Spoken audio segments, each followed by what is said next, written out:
Assalamualaikum warahmatullahi wabarakatuh. Perkenalkan, saya Cindy Kasista Salsabila dengan 3 digit NIM terakhir 175 dari kelas 2024E Pendidikan Bahasa dan Sastra Indonesia. Di sini saya akan mengulas kembali materi yang telah disampaikan oleh Bapak Dr. Yunis Effendri, MPD, selaku dosen mata kuliah Semantik. Baik, yang pertama yaitu tentang sejarah kajian semantik. Pada awalnya, studi linguistik cenderung mengabaikan aspek makna karena dianggap terlalu abstrak dan sulit diukur. Secara etimologis, istilah semantik berakar dari bahasa Yunani, sema yang berarti tanda dan samaino yang berarti menandai. Ilmu ini baru diakui secara resmi di dunia akademik barat pada tahun 1894. Penting untuk dicatat bahwa semantik tidak berdiri di ruang hampa. Semantik bersifat interdisipliner. Semantik berhubungan dengan sosiologi karena bahasa mencerminkan identitas sosial kelompok masyarakat, serta berhubungan dengan psikologi karena makna diproduksi di dalam kognisi manusia. Tokoh seperti Hayakawa pada tahun 1953 mengingatkan kita bahwa untuk menemukan arti sejati dari sebuah kata, kita tidak bisa hanya bersandar pada kamus kaku, melainkan harus mengamati bagaimana kata tersebut digunakan secara aktual dalam berbagai teks dan konteks. Perkembangan ilmu ini pun melewati 3 fase besar, dimulai dari underground period atau masa prasejarah semantik, disusul oleh fase pertumbuhan di mana Michael Brill pada tahun 1883 memposisikan semantik sebagai ilmu historis murni, hingga akhirnya mencapai fase modern berkat filolog Swedia yaitu Gustav Strand pada tahun 1831 yang melakukan kajian makna secara empiris dan mendalam pada struktur bahasa.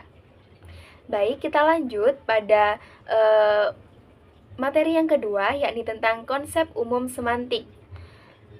Pada PPT kedua yang membahas tentang konsep umum semantik, di sini kita masuk ke dalam fondasi teoretis bagaimana sebuah lambang bisa memiliki arti.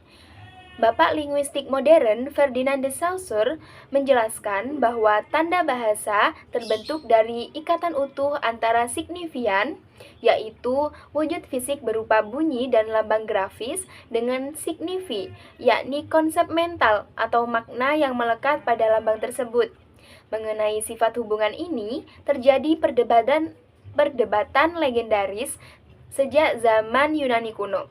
Filsuf Plato berpendapat bahwa antara bentuk kata dan maknanya terdapat hubungan alami yang hakiki.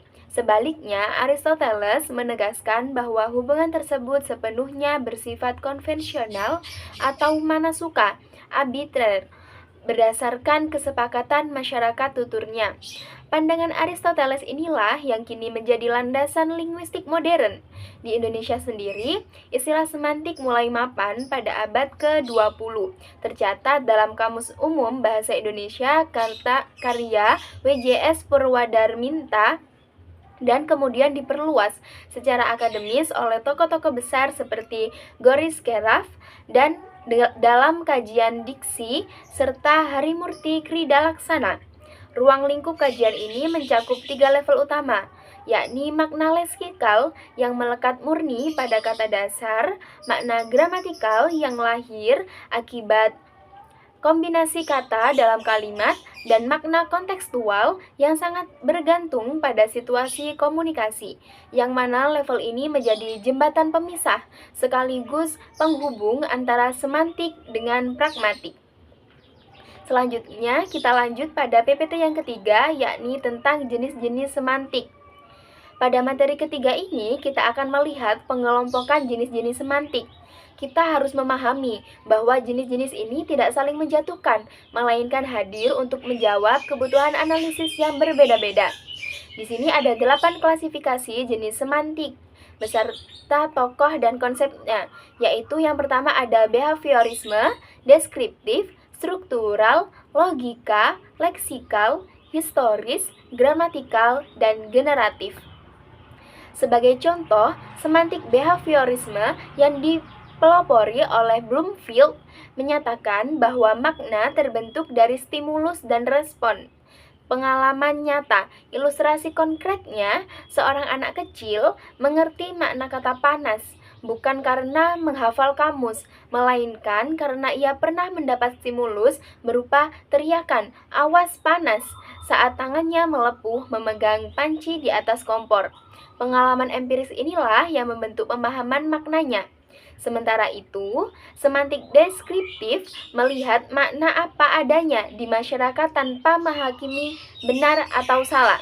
Contohnya, kata viral yang secara deskriptif saat ini bermakna sesuatu yang menyebar luas dengan cepat di media sosial, bukan lagi sekedar bermakna infeksi virus dalam istilah medis.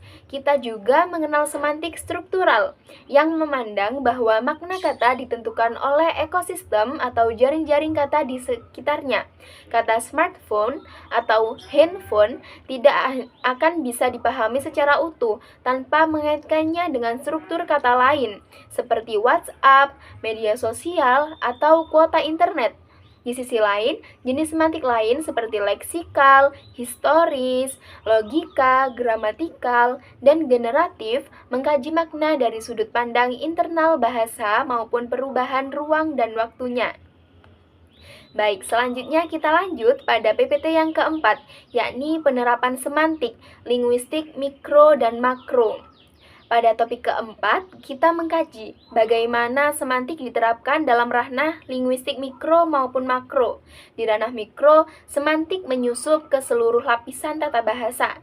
Pada aspek fonologi, perubahan suatu fonem saja pada pasangan minimal seperti lama dan lima akan menghancurkan makna lama dan melahirkan makna baru. Begitu pula dengan intonasi, kalimat "kamu pergi" yang bermakna sebuah pernyataan objektif, seketika berubah total menjadi kalimat interrogatif penuh keraguan saat intonasinya dinaikkan menjadi "kamu pergi".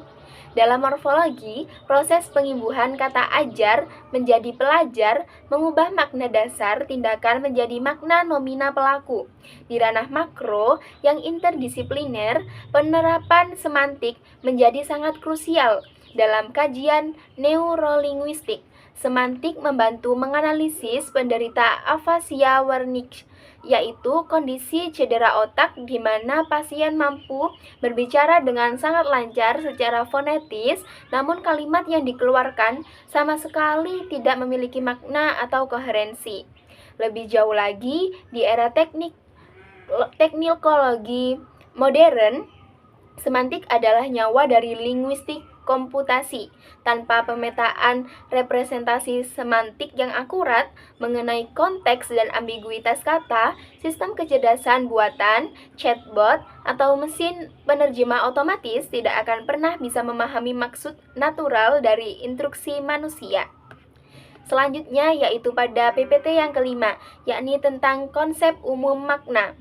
Mari kita bedah materi kelima yang membahas konsep umum makna melalui teori segitiga semantik dari Orgen dan Richards. Teori ini menyatakan bahwa hubungan antara kata, simbol, dengan benda aslinya di dunia nyata atau referen digambarkan dengan garis putus-putus. Artinya, hubungannya tidak langsung dan bersifat arbitrer. Ketika kita mengucapkan kata kucing, otak kita langsung memicu konsep hewan berbulu berkaki 4 tanpa kita harus mendatangkan fisik kucingnya terlebih dahulu di depan mata kita. Kita juga harus jeli membedakan antara informasi dan maksud. Untuk memahami ini secara mendalam, E.R. Richards merumuskan 4 aspek makna. Pertama adalah sense atau pengertian dasar yang objektif. Kedua adalah feeling, aspek emosi atau nilai rasa. Kata mati, meninggal, dan mampus memiliki sense yang sama, yaitu hilangnya nyawa, tetapi memiliki feeling yang sangat kontras dari sopan hingga penuh kebencian. Aspek ketiga adalah tone atau nada yang mencerminkan sikap pembicara kepada pendengar. Kata duduk jika diucapkan dengan nada rendah mencerminkan keramahan, tetapi jika bernada tinggi mencerminkan dominasi atau kemarahan. Terakhir adalah intention atau tujuan fungsional. Contoh klasiknya, saat seorang istri berkata kepada suaminya di depan etalase toko, "Wah, kalung itu indah sekali ya, Pak." Secara pengertian, sense, dia hanya memuji keindahan sebuah benda. Namun, secara tujuan atau intention, tuturan tersebut sebenarnya adalah sebuah kode keras atau maksud fungsional agar sang suami membelikan kalung tersebut. Baik, selanjutnya kita lanjut pada PPT yang ke-6, yakni tentang klasifikasi dan jenis-jenis makna secara dinamis. Pada PPT ke-6 ini, yaitu mengenai jenis-jenis makna, membuktikan secara empiris betapa kaya dan dinamisnya bahasa manusia, karena satu unit kata dapat dibedah menjadi belasan jenis makna yang berbeda tergantung sudut pandang analisisnya. Mari kita bedah satu persatu secara saksama. Pertama adalah oposisi antara makna leksikal dan makna gramatikal. Makna leksikal adalah arti dasar murni yang dimiliki kata sebelum ia mengalami rekayasa tata bahasa. Jika kita membuka kamus, kata lari bermakna aktivitas melangkah kaki dengan kecepatan tinggi. Namun, begitu kata tersebut mengalami proses morfologis gramatikal berupa pengimbuhan menjadi berlari, maknanya bergeser menjadi sebuah tindakan aktif yang sedang diproses oleh subjek. Selanjutnya, kita melihat klasifikasi berdasarkan acuannya di dunia nyata, yaitu makna referensial dan non-referensial. Kata meja memiliki makna referensial karena objek fisiknya nyata dan bisa disentuh. Di sisi lain, kata-kata tugas seperti karena, dan, atau tetapi dikategorikan sebagai non-referensial. Coba dibayangkan, adakah di dunia nyata sebuah benda konkret yang bernama karena? Tentu tidak ada. Kata tersebut tidak merujuk pada objek fisik, melainkan mengemban tugas semantik untuk menghubungkan kualitas antar kalimat atau antar klausa. Begitu juga dengan pergeseran cakupan makna yang terjadi di masyarakat, yaitu makna luas dan makna sempit. Fenomena sosial mampu merekonstruksikan arti sebuah kata. Kata ibu pada awalnya secara biologis ketat diartikan sebagai wanita yang melahirkan kita. Namun hari ini maknanya meluas secara sosiologis. Semua wanita yang posisinya lebih tua atau dihormati secara sosial, kita panggil dengan sebutan ibu. Sebaliknya, kata sarjana mengalami penyempitan makna. Dahulu kala, siapa saja yang memiliki ilmu pengetahuan luas, bijaksana, dan cendekiawan disebut sebagai sarjana. Namun saat ini makna sarjana dikunci secara institusional, menyempit hanya untuk merujuk pada seseorang yang telah menyelesaikan pendidikan formal jenjang strata 1 di perguruan tinggi. Selanjutnya, kita bisa melihat di PPT ini banyak makna lain yang bisa dibaca dari PPT yang sudah dibuat oleh dosen saya, yakni Bapak Dr. Effendri, MPD. Selanjutnya kita lanjut pada PPT yang ke-7 dan PPT yang ke-8, yaitu ekosistem dan hubungan makna. Di sini melangkah lebih dalam pada lembar kerja teori yang disajikan dalam PPT 7 dan PPT 8 mengenal hubungan makna dan relasi makna. Gagasan paling fundamental yang wajib kita garisi bawahi di sini adalah makna itu bersifat sistemik. Konsep ini berarti bahwa sebuah kata tidak pernah berdiri sendiri secara soliter di dalam otak kita. Makna sebuah unit leksikal justru ditentukan dan dikunci oleh bagaimana relasinya dengan kata-kata lain di dalam sistem bahasa tersebut. Teori relasi sistemik ini sekaligus menjawab sebuah pertanyaan besar dalam linguistik. Bagaimana manusia bisa menjelaskan makna kata-kata abstrak yang tidak memiliki tujuan fisik di dunia nyata, seperti kata kebahagiaan, demokrasi, dan keadilan. Jawabannya adalah karena kognisi kita mengaitkannya dengan jaring-jaring oposisi kata lain. Kita bisa memahami esensi dari kata panas semata-mata karena otak kita memiliki memori pembanding mengenai apa itu dingin, apa itu hangat, dan apa itu sejuk. Jika di semesta ini tidak ada rasa dingin, maka kata panas pun kehilangan maknanya. Kita juga mengenal pendekatan behavioristik, di mana makna dipahami melalui pengamatan tingkah laku empiris, seperti seorang anak kecil yang mengerti esensi kata makan karena memiliki rutinitas piring dan nasi sehari-hari. Sekarang, mari kita bahas distingsi atau perbedaan krusial yang seringkali membingungkan mahasiswa dalam ujian, yaitu perbedaan antara hiponimi dengan meronimi. Perhatikan dengan seksama, hiponimi adalah hubungan taksonomi kelas antara bentuk khusus dan bentuk umum. Contohnya, kata kucing adalah hiponim dari hipernim hewan. Hubungannya bersifat adalah jenis dari. Kucing adalah jenis dari hewan. Sebaliknya, meronimi adalah hubungan bagian keseluruhan. Hubungannya bersifat adalah bagian konstituen dari. Contohnya, kata atap, pintu, dinding, dan jendela ada meronimi dari holonim rumah.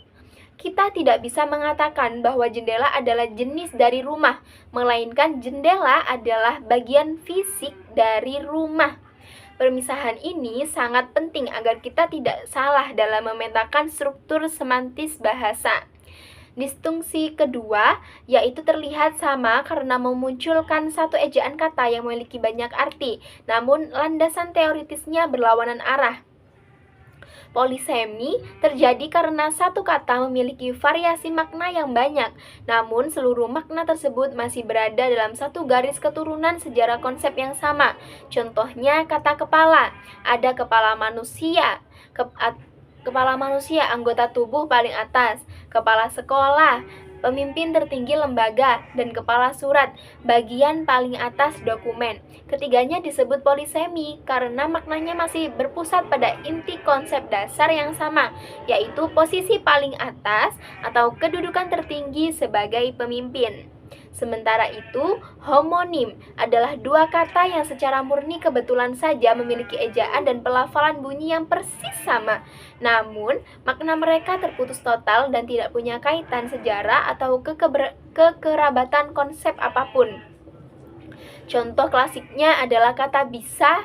Kata bisa yang berarti zat racun mematikan dari ular, dengan kata bisa yang berarti sanggup atau mampu melakukan sesuatu, adalah dua kata yang berbeda total. Hubungannya maknanya terputus. Di dalam kamus ilmiah, homonim akan dicatat sebagai entry yang terpisah, misalnya bisa 1 dan bisa 2. Sedangkan polisemi akan dicatat dalam satu entry tunggal dengan sub nomor penjelasan di bawahnya. Di bagian akhir slide ini, kita mengidentifikasi masalah ambiguitas dan redundansi. Ambiguitas adalah ketaksaan makna. Ini bisa terjadi pada 3 tingkatan struktural. Pertama, ambiguitas kata yang bersifat leksikal. Kedua, ambiguitas frasa. Contohnya frasa buku sejarah baru. Frasa ini bermakna ganda. Apakah bukunya yang baru dicetak ataukah sejarahnya yang baru saja terjadi? Ketiga, ambiguitas kalimat yang bergantung pada kejelasan intonasi atau jeda sintaksis. Sedangkan redundansi adalah pemborosan semantis. Seperti kalimat para ibu-ibu saling dorong-dorongan. Kata para sudah bermakna jamak, diulangi lagi dengan bentuk reduplikasi ibu-ibu yang juga jamak, ditambah kata saling dan dorong-dorongan yang bermakna resiprokal ganda. Melalui analisis lembar kerja ini, kita diajak untuk memahami bagaimana struktur hubungan kata mengendalikan efektivitas pesan kebahasaan kita. Selanjutnya kita beralih pada PPT yang ke-9, yakni prinsip logika hubungan makna dan implementasinya. Kita akan membedakan arsitektur logika di balik bahasa, yaitu mengenai prinsip hubungan makna beserta implementasinya. Prinsip yang pertama yaitu prinsip tumpang tindih atau overlap. Prinsip ini beroperasi ketika ada beberapa kosakata yang memiliki kemiripan komponen makna yang sangat luas di bagian tengah. Meskipun mereka tidak 100% sama di segala medan, kalimat inilah yang melahirkan apa yang kita sebut sebagai sinonimi parsial. Perhatikan contoh kata pintar, cerdas, dan pandai. Secara diagram Venn, wilayah irisan maknanya luar biasa besar, namun mereka memiliki batas konteks yang berbeda. Kita bisa menyebut seseorang yang ahli dalam pengobatan alternatif sebagai orang pintar, tetapi kita tidak pernah menyebutnya sebagai orang cerdas. Begitu juga pada kata marah, kesal, dan jengkel. Ada tumpang tindih emosi, namun gradasi intensitas psikologisnya berbeda dari sekedar jengkel ringan hingga kemarahan besar. Prinsip kedua adalah prinsip inklusi atau inclusion. Logika inklusi bekerja bagaikan sebuah wadah besar yang merangkum wadah-wadah kecil di bawahnya. Ini adalah fondasi dari relasi hiponimi yang kita bahas sebelumnya. Contoh konkretnya ketika kita menyebut konsep payung bernama hewan, maka secara logis konsep tersebut langsung menginklusi atau mengurung kata kucing, anjing, burung, dan ular di dalamnya. Selanjutnya yaitu prinsip ketiga yang sangat kontras dan menarik adalah prinsip komplementer atau complementary.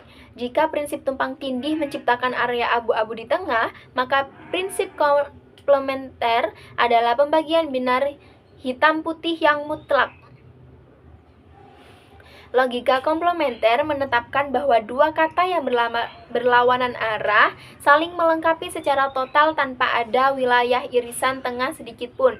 Ketiadaan atau negasi dari unsur yang satu menjadi penegasan mutlak dari kehadiran unsur lainnya. Contoh terbaik di dalam slide adalah oposisi antara kata hidup dan mati. Hukum logisnya tidak mengenal ruang antara. Seseorang tidak bisa berada pada kondisi setengah hidup dan setengah mati. Secara ilmiah semantik, jika suatu makhluk dinyatakan tidak hidup, maka hukum logis berkomplementer memastikan bahwa dia pasti mati. Konsep serupa berlaku pada dikotomi benar dan salah. Selanjutnya yang terakhir adalah prinsip bersinggungan, di mana dua domain makna yang secara struktural berbeda dapat saling menyentuh batas konseptualnya akibat pengaruh pragmatik atau kultural masyarakat.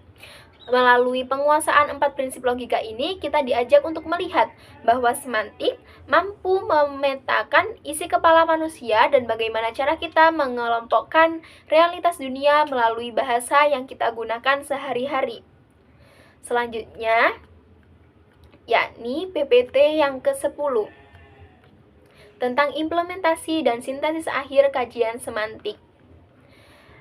Pada materi ke-10 yang merupakan muara, sintesis, dan inklusi dari seluruh rangkaian perkuliahan semantik kita, melalui pemetaan materi dari PPT 1 hingga PPT 10, kita dapat menarik kesimpulan besar bahwa makna bukanlah sesuatu yang statis, kaku, atau terkunci di dalam buku kamus semata. Makna adalah organisme hidup yang terus bergerak, meluas, menyempit, dan bergeser seiring dengan dinamika kognisi sosial, perkembangan teknologi, serta peradaban manusia. Dengan menguasai prinsip-prinsip semantik, mulai dari pemahaman tanda, Ferdinand de Saussure, aspek sense, feeling, tone, intention, hingga hukum logika seperti inklusi dan komplementer, kita tidak hanya sekedar belajar bagaimana bahasa disusun, melainkan kita sedang mempelajari bagaimana cara manusia berpikir, bagaimana masyarakat membangun kesepakatan sosial, dan bagaimana sebuah pesan kebudayaan disampaikan secara turun-menurun. Semantik adalah kunci utama untuk membongkar dan memahami hakikat manusia, komunikasi kemanusiaan. Demikian presentasi komprehensif mengenai semantik dari ulasan yang sudah saya ulas dari PPT 1 hingga PPT 10 yang saya dapat sampaikan. Semoga pemaparan yang panjang dan mendalam ini dapat memberikan wawasan yang kokoh dan utuh bagi kita semua mengenai dunia makna bahasa Indonesia. Terima kasih banyak atas perhatian penuh yang telah diberikan. Selanjutnya, Selanjutnya saya ucapkan wassalamualaikum warahmatullahi wabarakatuh.